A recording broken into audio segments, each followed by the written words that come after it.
Ahora nos acompaña el doctor Ricardo Ramírez. Él es médico jubilado, fue médico en el Hospital León Becerra, también médico en instituciones educativas primarias y profesor también en la Universidad de Guayaquil.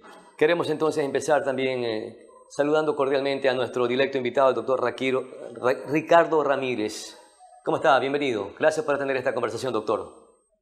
Gracias a usted por invitarme, por considerar mis opiniones. Saludos a su audiencia. Saludos a usted y gracias también. Hasta 102 días deben esperar los afiliados del IES para conseguir una cita médica con un especialista para consulta externa. Este dato lo publicó el medio digital Primicias. Entonces le pregunto, ¿por qué en vez de ir para adelante, vamos para atrás como el cangrejo, doctor? Bueno, hay razones, digamos, de fondo. En primer lugar, que la salud, al igual que la educación, en todos los gobiernos son, como se puede decir, las cenicientas de la acción que realiza el sector público. Siempre han sido más, no se les ha entregado el presupuesto que dice la propia Constitución. Ningún gobierno ha cumplido con el mandato, al menos desde la última Constitución vigente, desde el año 2008.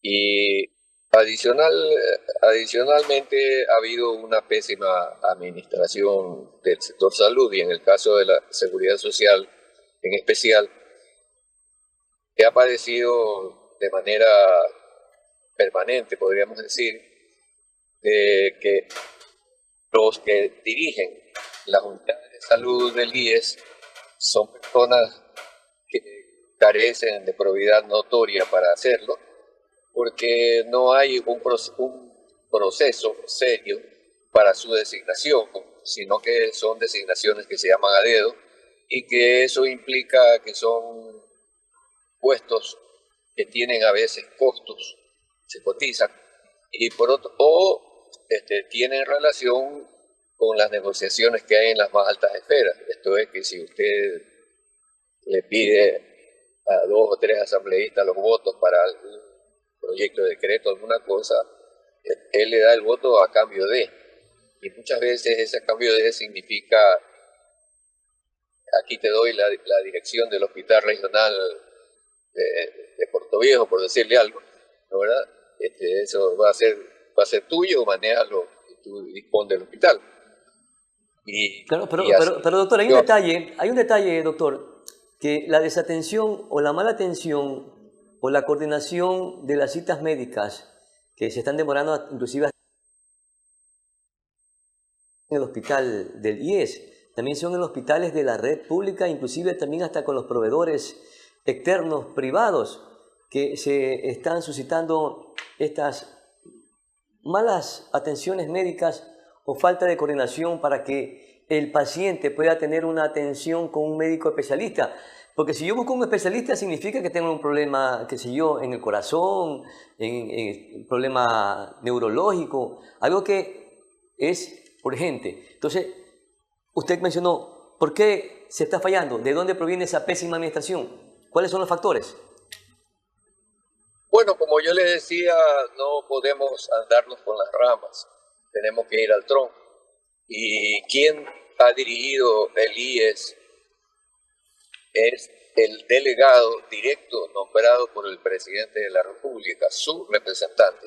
Llámese como se llame, el que ha sido presidente del Consejo Directivo del IES es nombrado por el presidente de la República, a su gusto y antojo. En este momento es el abogado Edgar Lapa, ¿no, verdad?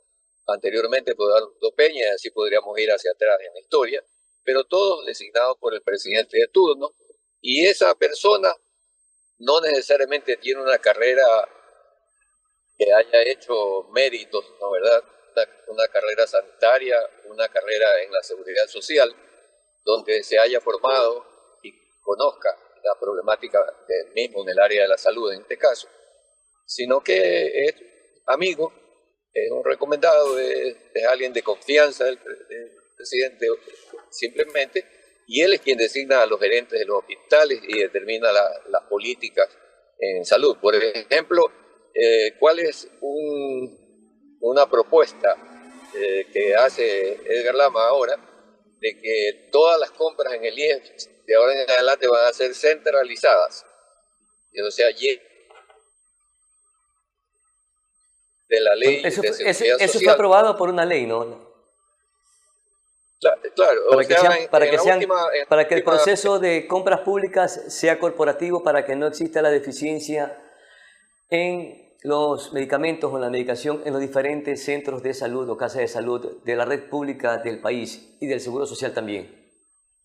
sí, en la llamada Ley Orgánica Integral Pública, ¿no, verdad?, que se acaba de aprobar, que reforma como 22 leyes, en una de sus transitorias elimina el artículo 109 de la Ley de Seguridad Social, que determinaba que las compras debían ser desconcentradas y descentralizadas, porque cada hospital se supone que tiene que ser administrado en base a las necesidades que tiene, a su vez, la demanda de pacientes de tipos de enfermedades, etcétera, que lo conocen quienes manejan el hospital.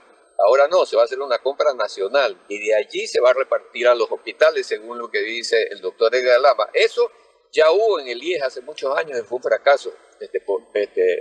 Eso lo saben los que conocen el tema de la seguridad social desde hace muchos años. Ya, doctor, Eso fue un si fracaso y eso se fue el a la actual procedimiento o metodología no está funcionando, si años atrás el sistema también fracasó, ¿qué alternativas podríamos implementar para, en efecto, mejorarlo? Mire, hay dos problemas. Por un lado, el doctor Lama dice que el abogado Lama dice que con eso va a eliminar la corrupción. Pero la pregunta es, ¿quién designa a los gerentes de las unidades de salud del IES, ¿verdad? ¿Y quién designa a los jefes de la unidad de compras de ese o de adquisiciones de ese hospital? Lo designa el Consejo Directivo del IES a través de la Dirección Nacional de Salud Individual y Colectiva, que se llama del IES, que es alguien de confianza del presidente del Consejo Directivo, por supuesto. Y de allí designan, como le dije hace un rato, a los gerentes de cada unidad, que son los que tienen que disponer de ese presupuesto, del que dice el doctor Lama que ahí hay mucha corrupción. Y que entonces, ¿para qué nombrar corruptos? Nombren gente honesta. Por eso le decía, la designación, como mientras siga siendo a dedo y no hay un proceso de concurso, ¿no, verdad?, un reglamento para designarlo por un tiempo por cada 4 años, por ejemplo, ser renovados los gerentes de los hospitales y se le dé una seriedad a su designación, entonces seguirían ocurriendo estas cosas que dice él que va a resolver con las compras centralizadas, que fueron motivo de terribles actos de corrupción, por si acaso, antes de que pasara a la desconcentración y descentralización. Entonces, y adicionalmente, entonces muchos de estos gerentes tienen ineficiencia. Esto es que al llegar a diciembre no han ejecutado ni el 60% o el 50% del presupuesto en algunos casos, y en otros casos, en muchas unidades del IES hay denuncias concretas con datos y todo, de que no les entregan la cantidad suficiente para las adquisiciones que requieren. Entonces, mire, hoy día acaba de salir publicado una carta del Comité de Defensa de la Salud en el Azuay, donde le dirigen en una carta abierta al presidente de la República un comunicado donde le hacen un análisis detallado de todos los problemas que tiene el sistema de salud del IES, empezando por el hospital regional, el José Carrasco Arteaga de Cuenca, que es el hospital regional de especialidades del IES, y ahí le dicen las cosas que estamos hablando en este momento, que en primer lugar,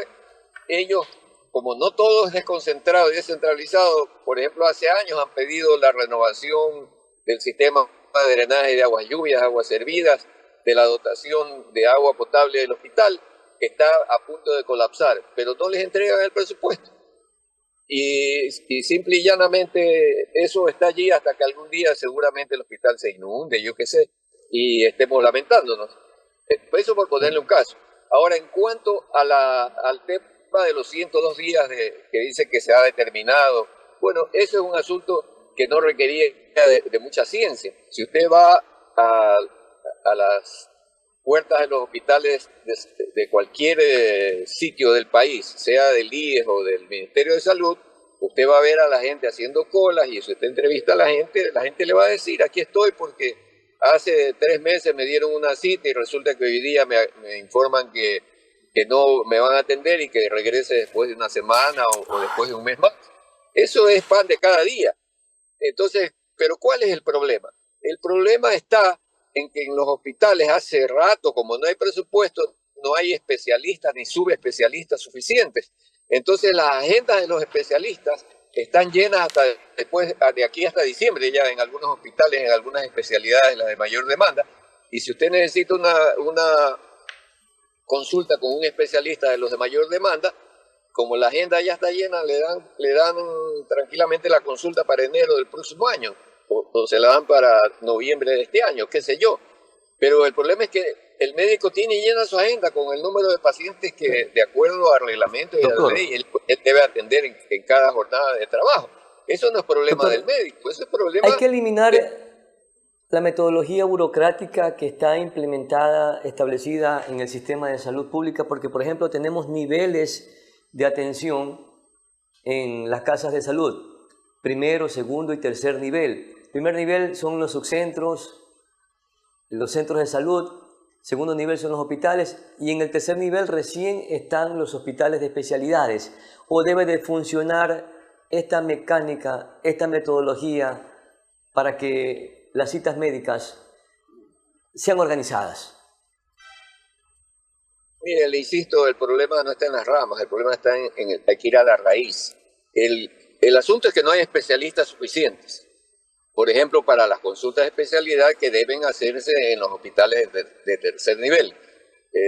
Por decirle algo, el hospital regional del IES en Puerto Viejo debe atender las consultas de especialidad y subespecialidad, pero resulta que tiene que atender consultas de segundo nivel y de primer nivel. ¿Por qué? Porque a su vez los dispensarios del Seguro Campesino, por ejemplo, o los dispensarios del IES periféricos al hospital que están en la misma ciudad de Puerto Viejo o en los cantones cercanos, no tienen capacidad de atención porque también carecen de personal, carecen de medicinas, no tienen un tomógrafo, no tienen un ecógrafo, no tienen un laboratorio abastecido, etcétera. Entonces todo se concentra en el hospital regional y entonces rebasa su capacidad de atención. Entonces, si los dispensarios del Seguro Campesino, que son básicamente de primer nivel, si los dispensarios del IES, del sistema de salud, del IES, que es para los afiliados en general, que suelen tener alrededor de los hospitales en las ciudades grandes, en las capitales de provincia. Por ejemplo, en el caso de Cuenca, que le mencionaba, ahí hay 2 dispensarios. Bueno, en Guayaquil hay 10 dispensarios, en Puerto Viejo yo la verdad no conozco exactamente cuántos hay dispensarios del IES en la misma ciudad, o en los cantones más cercanos, que de allí se derivan cuando es necesario al segundo nivel o al tercer nivel. Entonces, si no hay capacidad suficiente en esos niveles porque también están desatendidos, entonces seguirán colapsándose los hospitales de tercer nivel que reciben todo lo que no atienden en los niveles inferiores porque no tienen capacidad de hacerlo. Y adicionalmente aquí le quiero mencionar que el IES ahora, a través de este abogado Lama, dicen que como gran solución al problema de esto del número exagerado de días que tienen que esperar los afiliados, la gran solución que ellos proponen es cambiar la empresa que hace que maneja el famoso call center, ¿no, verdad? Y también van a dar opciones por WhatsApp y otras vías. Es que no quieren entender lo que yo acabo de decir y lo he repetido y lo hago por tercera vez en esta entrevista. No hay especialistas ni subespecialistas suficientes. Entonces, por más call center, WhatsApp, por lo que usted quiera que le ponga para citar, para hacer la agenda y conseguir una cita médica, simplemente el call center le va a contestar, su consulta será para después de 3 meses. Porque no es porque el call center le contesta que es para 3 meses porque está equivocado el call center. El call center simplemente automáticamente en la base de datos del hospital tal o cual tiene la nómina de los cardiólogos, por decirlo. y todos los cardiólogos tienen colapsadas sus consultas, ya llenas las agendas, y en el turno que usted le está pidiendo, en el momento que usted llama, a usted le toca para después de 3 meses, para después de O sea, 122 días. doctor, o sea que Ese es el agilizar problema, ese no es el problema de las que usted atenciones ponga un médicas con la incorporación de estas herramientas tecnológicas es una justificación absurda. De lo que yo le estoy diciendo me parece que es elemental llegar a esa conclusión. O sea, si usted no tiene especialistas ni subespecialistas suficientes en los hospitales de tercer nivel, ¿qué resuelve con un call center más moderno, con WhatsApp o con lo demás? Simplemente porque ellos quieren hacernos creer que el problema es que llama por teléfono y no le contestan y no es fácil comunicarse. Ya, ahora se hace fácil comunicarse. Se va a hacer fácil que le digan a usted le toca para tal fecha. Y le toca para tal fecha porque los médicos ya tienen llena su agenda hasta esa fecha que a usted le toca. Entonces, el que está en la cita del especialista antes que usted, un mes antes, es porque llamó 5 meses antes que usted. Entonces, Ya, doctor, y aquí viene otra pregunta encima de la que usted está respondiendo. ¿Y por qué existen esas carencias de especialistas en las instituciones públicas del país? porque no hay presupuesto para la salud. Entonces no hay cómo hacer concursos como se debe hacer para nuevos especialistas, porque especialistas hay pero desocupados, subespecialistas hay pero desocupados, ¿no verdad? O sea, las universidades del país los han formado, pero están en la desocupación o en el ejercicio privado de la medicina o en el libre ejercicio profesional, porque no hay plazas de trabajo en los hospitales, no hay plazas suficientes. Entonces, el problema está en que para que usted dé nombramiento por decirle un número, a 500 cardiólogos más para distribuirlos en todo el país, en todos los hospitales que necesitan cardiólogos, necesita hacer un concurso para 500 nuevos cardiólogos y tener las partidas para pagarles los salarios que están especialistas. Y eso es lo que el gobierno y el IES en este caso nos dicen, no hay plata. O sea, para salud no hay plata. O para educación se necesita usted plata. Y ese es el problema. Entonces, mientras no cumplan con lo que dice el Estado en el tema del presupuesto para la salud, entonces simple y llanamente no habrá posibilidad de cubrir las demandas de Claro. inversión que requieren. Doctor, es decir Entonces, que... usted verá que los tomógrafos están dañados y usted va a hacerse la tomografía y le dicen, Claro. Venga regrese después después de un porque mes, está en reparación o no se puede darle mantenimiento porque no hay porque no hay billete, dinero. plata, como usted ha dicho, Doctor, claro. entonces, pero este mismo problema también sucede con los prestadores externos privados, con las clínicas privadas. Es decir, que la falta de presupuesto arrastra también a los privados para que no atiendan en las especialidades a los pacientes, a los afiliados, a los ciudadanos. Bueno, el problema ahí está en que muchos prestadores privados ya no quieren atender a los del IES porque dicen que el IES no les paga. Y entonces ellos tratan de atender menores cantidades para que no se les haga cada vez más grande la deuda que el IES tiene con ellos, ¿no verdad? Y resulta que como el IES tiene cada vez mayor incapacidad de atención, y eso se puede entender también porque la población del IES que demanda atención también va creciendo con el tiempo, hay más afiliados, así sea que aumenten de a poquito, pero hay más afiliados, hay más jubilados, etcétera. Y los jubilados, sobre todo los adultos mayores, demandamos atención más que el resto de los asegurados. Entonces, la demanda es cada vez más grande y en muchas entidades privadas no quieren, repito, atender a lo que envía el IES o el Ministerio de Salud, porque dicen ya el IES me debe 10 millones, dicen en un hospital. Y si sigo atendiendo, la deuda crece y crece, y yo tengo que pagar el personal, tengo que gastar en insumos, etcétera, etcétera. Y por lo tanto voy dosificando la atención y no le doy a todos, le doy poco a poco. Si el IES me paga, aunque sea una buena parte, bueno, ya ahí más o menos abro un poco más la agenda. Esa es la razón de fondo por la que en los sectores privados no dan atención, porque a ellos les conviene, no que ellos le cobran al IES, pero como el IES no les está pagando mes a mes, sino que les paga cada 6 meses, así mismo cada O le año está les paga pagando una a cuentagotas. Exactamente. Ahora, mi querido doctor Ramírez, existe una desconfianza en el sector o en el sistema de salud público de nuestro país. ¿Por qué entonces, y no quiero ser pesado con lo que voy a decir, pero antes funcionaba bien o medianamente bien, sobre todo en la Revolución Ciudadana, después se desplomó el servicio? Bueno, le digo que nunca ha funcionado bien en los últimos, yo le diría en los últimos 20 años aproximadamente, la situación del IES se vino en Pero un antes la gente proceso. no se quejaba, ahorita se está quejando en mayor cantidad, doctor. Bueno, es claro, es que, como le digo, la población crece, la demanda cada vez es mayor y se va, y el asunto se siente peor. Pero no nos olvidemos que también en esa época hubieron presidentes de consejo directivo como el Corcho Cordero, como el que está prófugo en el Perú desde hace varios años, ¿no, verdad? El que se fue a vivir al Canadá, Richard, bueno, desgraciadamente no me acuerdo del apellido de él. Espinosa. Espinosa, claro, o sea, que hicieron terribles negociados con sobreprecios con hospitales de Los Cegos y otros más.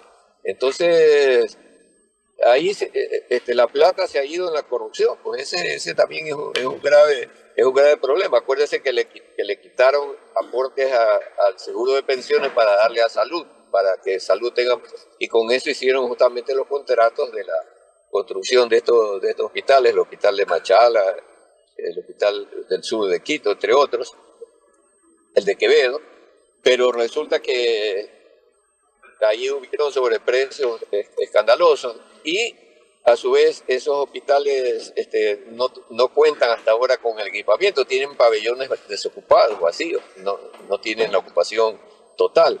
Así que, como le digo, este es un problema que viene desde hace unos 20 años para acá. Correcto. Doctor, ¿cree que se busca privatizar el sistema de salud en el país? Bueno, ese es un sueño de los sectores más poderosos de este país, no de ahora también, sino desde hace muchos años. Ellos pugnan por eso, porque imagínese usted que muchos, no ¿Tienes sé, una salida para mejorar miren, la atención de salud? mire, esto es importante. No sé si en Puerto Viejo, no conozco muy de cerca así la realidad, pero acá en Guayaquil, muchas clínicas privadas que estaban en determinadas condiciones, una vez que pasaron a ser prestadores del IES, construyeron nuevos pabellones, las remodelaron, las ampliaron y ya no se dan abasto, ¿no, verdad? Y como usted ha visto, ellos lo demandan al IES por deudas que bordean los 500 millones de dólares, ¿no, verdad? Las clínicas más grandes.